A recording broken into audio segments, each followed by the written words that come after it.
Muy buenos días, Najem. Para En Hola, Línea, Silvia Viera, Diego Martínez, los muchachos también aquí te saludan. ¿Cómo estás? hola, un saludo para todos y gracias por la invitación. Bueno, queríamos hablar y debatir un poco contigo, más que no solamente informarnos, entrar en todo esto que está pasando. Primero, que no es que se retira abiertamente, ya lo dijo Vladimir Putin, del desarme nuclear, del tratado de desarme nuclear.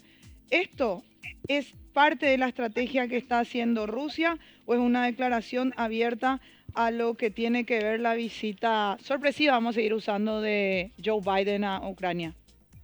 Bueno, lo que estamos viendo es, digamos, que la guerra está entrando en una fase más compleja y que definitivamente abarca más allá de las fronteras ruso-ucranianas. En primer orden de ideas, este discurso que correspondía al discurso anual del presidente de Rusia, Vladimir Putin, ante la nación, hizo realmente este anuncio altamente peligroso, digo yo, porque efectivamente implica que los mecanismos de comunicación y entendimiento, aunque débiles y pequeños, entre Washington y Moscú se han quebrado. Al mismo tiempo, estamos comenzando a observar que el conflicto justamente está ocurriendo lo que no se quería, y es que nuevos actores, en este caso Bielorrusia y Polonia, están friccionando las tensiones entre estos países, digamos, se están incrementando. Ya, de hecho, hay un bloqueo, hay un cierre de fronteras y entre estas dos naciones, lo cual significa que muy probablemente estamos viendo entonces que la zona de todo lo que implica la OTAN está en un nivel de tensión que no es deseable bajo ninguna circunstancia, porque puede implicar la incorporación de más actores en un conflicto y esto no sabemos cómo se puede desarrollar. ¿Qué está pasando con respecto? Tenés obviamente nociones y ahora sabes del ejercicio, que de verdad es normal, pero la zona me es llamativa. Los ejercicios estadounidenses en conjunto con Corea del Sur, Seúl y Washington poniéndose de acuerdo a hacer ejercicios militares, y todo esto ocurre tras el lanzamiento del misil, le dicen intercontinental, porque ha quedado demostrado que puede llegar incluso a suelo americano si es que así lo quisiese. Y este ejercicio se realiza como respuesta, creo o entiendo yo. ¿O coinciden? ¿Hay casualidades o hay causalidades?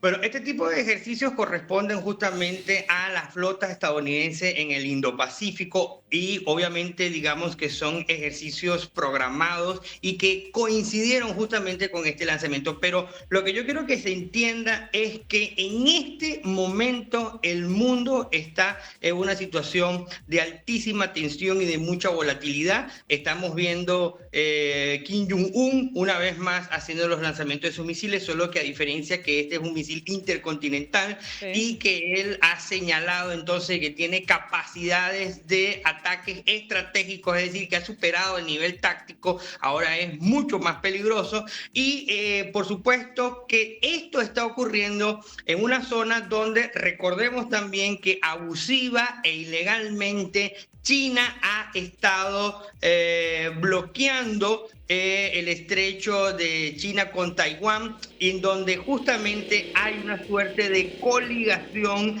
entre los bloques, digamos, pro-occidentales, donde incluye justamente a AUKUS, que es Australia, Japón y Corea del Sur. Y estos ejercicios sencillamente también deben interpretarse como un mensaje que le quiere decir el mundo occidental y concretamente Estados Unidos con sus aliados, que es Corea del Sur y Japón: nosotros estamos aquí y no vamos a permitir una modificación del status quo.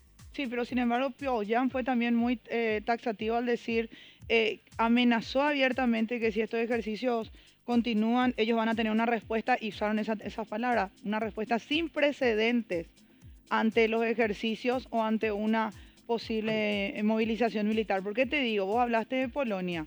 Se traslada Joe Biden a Polonia y coincidentemente también fuerzas americanas más presentes va a traer en suelo de Polonia.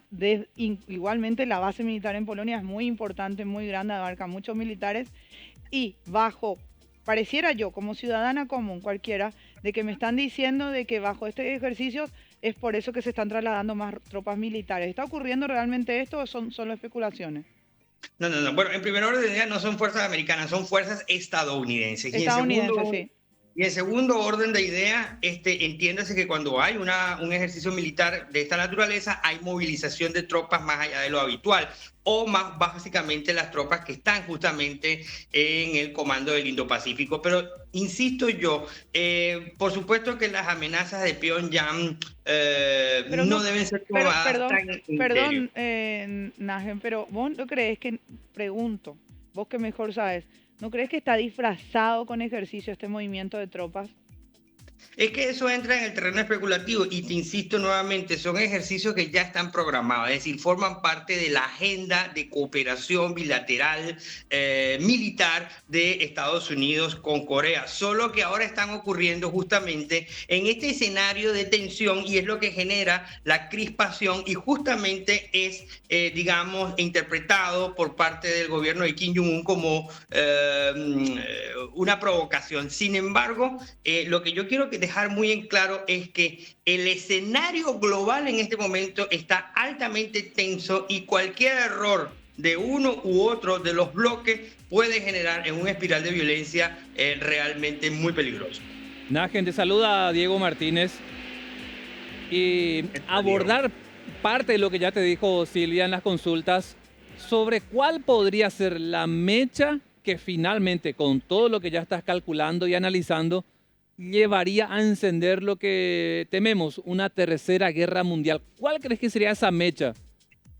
Bueno, quizás la línea roja está trazada en el uso de armas nucleares. Se ha acusado, Ucrania ha acusado a Putin de que él ha estado utilizando armamento nuclear, que son las llamadas bombas sucias, que son bombas mixtas. Y también hace un par de semanas atrás escuchamos al propio Vladimir Putin pidiendo que en el uso de armas estratégicas o de largo alcance se haga uso de armas nucleares contra Rusia. Yo creo que esa es la línea roja. Y lamentablemente hay que evitar, el mundo y los líderes internacionales al máximo posible deben evitar que uno de los dos llegue a, digamos, activar, apretar este botón, porque definitivamente, dado las condiciones como están ahora, el mundo definitivamente iría a un conflicto global. ¿Cuál sería? Perdón, seguí nomás, Diego. No, una última, Najem, de mi parte. Hacia Sudamérica y ya principalmente Paraguay, con todo esto que estamos teniendo de alarmas, de enfrentamientos, incluso a través de la prensa, todo lo que se va ventilando de ambos lados, teniendo cada uno su propia razón y sus verdades, en el tema económico, ¿cómo crees que podría en los próximos meses impactar negativamente hacia Sudamérica y más puntualmente hacia Paraguay? Bueno, tú siempre muy pendiente del tema económico y es que esa es una de las variables más importantes, yo diría fundamental de este conflicto. Y es que lo que estábamos observando era que se venía estabilizando, digamos, el mercado se adaptó a la situación de conflicto, sobre todo en materia de hidrocarburos, y más o menos se registró un descenso. Si digamos, las tensiones se incrementan más de lo que ya están, probablemente esto va a generar nerviosismo y volatilidad en los mercados, y por una parte va a generar efectivamente el incremento de los precios de los hidrocarburos, y por la otra, los países, las empresas van a estar buscando, digamos, reducir las demandas de sus productos, se empequeñece el mercado y esto impacta, digamos, en países periféricos como los nuestros en América Latina, cuyas exportaciones, de materias primas hacia los mercados del primer mundo van a verse sustancialmente reducidas, con la consecuencia adicional de caída en los precios de los mismos y a la postre eso se traduce en una contracción económica. ¿Quién es el mejor aliado para Rusia y para Estados Unidos? Rusia tiene a China, que ya Estados Unidos le advirtió lo que va a pasar si hace una alianza con Rusia, y China básicamente dijo: ¿quién sos? No me importa, yo decido lo que tengo que hacer. Corea del Norte, también aliado a Rusia, y Estados Unidos tiene por su lado a Japón y a Corea del Sur. ¿Quién tiene los mejores aliados? Si vamos a ir a una guerra. Si iríamos a una guerra. En términos de la alianza ya existe, de hecho en el documento del nuevo concepto de seguridad de la OTAN justamente se habla de la coligación sino-rusa, es decir, que se concibe a las dos naciones, a Rusia y a China, como los dos grandes aliados de un bloque anti-OTAN. Por supuesto que cuando se hace la correlación de las capacidades de fuego, por supuesto que la sigue estando ganando Estados Unidos y la OTAN, pero yo creo que el tema va más allá de las capacidades militares y esto es un juego que se va complejizando en la medida en que las variables geopolíticas y económicas terminan impactando esta compleja situación y realmente hoy por hoy China está constituyendo uno de los factores más pujantes del mercado global y realmente que una confrontación con China va a generar un impacto que yo creo todavía no hemos sido capaces de dimensionarlo. ¿Qué te parece la postura de China y el enojo claramente que se hizo llegar hasta la Casa Blanca cuando la Casa Blanca quiere amenazarle o exhortarle a que cuidado con que te alíes con Rusia? Pero es que, insisto nuevamente, tanto China y Rusia han sido aliados que han venido caminando tradicionalmente, no es desde ahora. ¿Y por qué tiene que repetirle entonces Joe Biden algo que ellos ya dejaron establecido? Cree que es el papá de ellos. A mí particularmente no me gusta la postura de Joe Biden. No está siendo político, porque amenazarle a otro país, cuidado con que no te alíes con este, no es tratar de negociarlo políticamente como tiene que ser si somos una humanidad, una población democrática en teoría. Bueno, no podemos hablar de democracia cuando China tiene un régimen totalitario. Adicionalmente a ello... Y con más razón, ¿por qué cree que necesita amenazarle a alguien que abiertamente ya dijo, sí, yo estoy con Rusia? Si ya no le hizo caso la primera, ¿por qué le va a hacer caso la segunda, tercera, quinta vez que se lo dice? Bueno, lo que ocurre es que estos son diplomacias de micrófono, tampoco hay que prestarle atención a este tipo de declaraciones, lo que hay que prestar atención es justamente a las acciones que terminan ocurriendo con, digamos, cada uno de estos gobiernos en el terreno político y en el terreno económico. Hasta ahora eso no trasciende más allá de una mera amenaza diplomática que la terminó ratificando también Antony Blinken, es decir, que hay una suerte de línea roja. En todo caso, lo que está observándose es una suerte también de temor por parte de Washington a que el respaldo de China hacia Rusia sea más allá de lo político, porque justamente el elemento que está ahora realmente en observación es si China le facilita armas a Rusia, tal como también lo está haciendo Irán. Es decir, que Estados Unidos es el que está enviando a través de la OTAN armamento para la defensa de Ucrania, pero tampoco quiere que China termine de respaldar a Rusia, porque entonces justamente el conflicto va a quedar diametralmente opuesto y estaríamos pasando de una guerra fría a una guerra caliente, y es lo que no se quiere. Pero hay un porqué del crecimiento durante la cuarentena 3 veces mayor del ejército chino. O sea, tras bambalinas, nosotros podemos especular, porque lo que vemos. ¿Vos crees que ya venían preparándose para esto, por eso que crecieron potencialmente su armamento bélico y también la cantidad de soldados, un país como China? Has dado un punto realmente interesante. China no se estaba preparando solamente para esto. Desde que antes de Xi Jinping, China ha venido con su estrategia silenciosa de desarrollar un imperialismo global que de alguna u otra manera implique el derrocamiento de Estados Unidos como la gran potencia global para ocupar ese espacio de ellos. De tal manera pues que estamos en una fase de, a mi juicio, ya yo lo he señalado varias veces, estamos observando una de las fases clásicas de la dinámica de los imperios.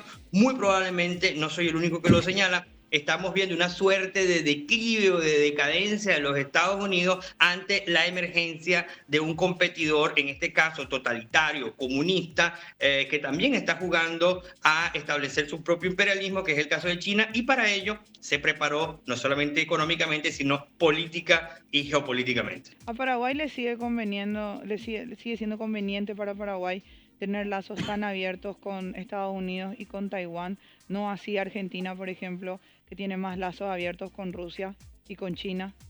Bueno, tajantemente toda la literatura que se haga desde una perspectiva academicista, objetiva y mesurada indica que el relacionamiento ideal, saludable y positivo para una nación como Paraguay es el relacionamiento con sus pares, es decir, con los que comulgan su cosmovisión y los valores y las tradiciones de la democracia liberal weberiana. Un acercamiento hacia China o el cambio hacia la China continental implicaría justamente lo que te estoy diciendo, es el sometimiento de una sociedad democrática ante un imperialismo que es el imperialismo chino, que está basado justamente en el autoritarismo, la antidemocracia, y justamente no comparte todo lo referido a los derechos humanos y todos los valores tradicionales de Occidente. Por tanto, sería, inclusive económicamente, resultaría desfavorable para Paraguay establecer un vínculo con la China comunista a cambio de la sociedad democrática de Taiwán. Como para no sacarte tanto tiempo, Nagen, porque es increíble tu análisis, uno puede quedarse todo el día hablando contigo. Lo último, Joe Biden cae en Kiev a encontrarse con Zelensky y dura un día. Luego se va a Polonia. No es casual que se vaya a Polonia, hay que aclarar a la gente que ahí tiene una fuerte base militar, se va a sentir más respaldado, hay movimientos de tropas dentro de este ejercicio y de este contexto. Él probablemente hoy creo que va a estar saliendo ya ahí, dirigiéndose otra vez a suelo norteamericano. Esto es solamente entonces, vengo, estoy presente, te dejo mi mensaje. La respuesta que se la da a Vladimir Putin, que después la vamos a mostrar, la hace ya en Polonia, donde él está, calculo, se siente más protegido y ya se va, porque no es normal que un presidente de una manera así, de una primer potencia del mundo, se traslade de forma sorpresiva, y creo que no va a permanecer mucho más tiempo en suelo europeo, ¿verdad? Tiene que No, pero se trasladó en forma sorpresiva justamente por la situación de guerra. No obstante, la Casa Blanca reconoció que horas antes de la llegada de Joe Biden a Kiev había telefoneado al Kremlin para informarle que el mandatario estadounidense iba a estar. Es decir que fíjate que eso deja de evidencia que siguen habiendo afortunadamente lazos de comunicación entre Washington y Moscú. Sin embargo, resulta altamente significativo no solamente la visita y la cumbre entre el primer ministro Mateusz Morawiecki con Joe Biden, sino fue el discurso que dio Joe Biden a las afueras del Palacio Real en Varsovia, y donde tocó temas realmente muy interesantes, claves diría yo, y quizás el punto más importante de Joe Biden en ese discurso es lo referido al cambio de concepción de la guerra. Estados Unidos inicialmente hablaba de la defensa de Ucrania ante la invasión rusa, y ahora habla abiertamente es de una confrontación entre la defensa de la libertad. Fíjate que esa fue una palabra constante que estuvo utilizando Joe Biden, tanto en Kiev, y sobre todo la machacó y la remachacó en Varsovia, y es la lucha entre la libertad y las autocracias, y directamente referido a Rusia. Reiteró justamente el apoyo de los Estados Unidos, por supuesto, a Ucrania en todo este conflicto, pero insistió en que se trata de una visión de futuro, de defensa de la libertad contra los autoritarismos, y ahí también en ese bolsón entra nuevamente China. A ver, dos preguntas como para despedirte y no sacarte tiempo. Oye, te estás despidiendo varias veces. Sí, porque no quiero sacarte mucho tiempo, y sé que en la televisión apremia, pero hay tanto que debatir y hablar de esto que tendríamos que seguir tocándolo. Uno sería, Joe Biden está haciendo bien con esto de trasladarse en la semana y no en el día precisamente donde se arranca se va a conmemorar un año, pero sí lo hace en una semana para dar un mensaje concreto. Y segundo, le ayuda a esta postura a la próxima candidatura de Donald Trump, porque lo primero que él tuiteó en mi gobierno nunca fuimos a la guerra. ¿Cómo está mirando el norteamericano, decís vos, su visión a que su presidente tan abiertamente no está forzando una guerra, pero pareciese que sí también? Bueno, Joe Biden tiene más problemas que resolver que este. En todo caso, una de las grandes críticas que se le hizo a Joe Biden es lo que tardó en visitar Kiev. La mayoría de los líderes mundiales del G7 y de la OTAN lo hicieron mucho antes que él, y él está apareciendo apenas un año después del conflicto. Esto deja en evidencia que Biden siempre está atrasado, es lento, le cuesta justamente tomar posturas.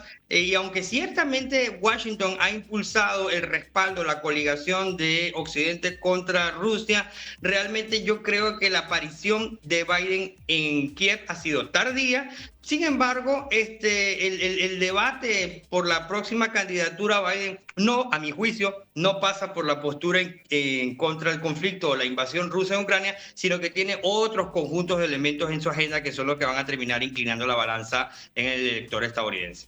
Bueno, cuando tenga, como decimos acá, chiflá cuando tengas alguna novedad que pueda decirnos o darnos indicios de que o se puede venir esta tercera guerra mundial, o puede no venir, se calmaron las aguas. Así que como decimos acá, chiflanos por favor ante cualquier dato que tengas para estar atentos Antes de nosotros. irme, lo único que quiero decir es que a mi juicio ya estamos en una situación de guerra fría, una guerra fría 2.0. Sí, y cuando esté, por favor, porque vos lo manejás bien, Nájena, así que te reitero, chiflanos, si ves que tenemos que ya estar atentos y ponernos en algún búnker, no tanto así, ojalá. Vale, gracias. Pero también chiflanos si ves que las aguas por fin calmaron entre ambas potencias. Vale, gracias.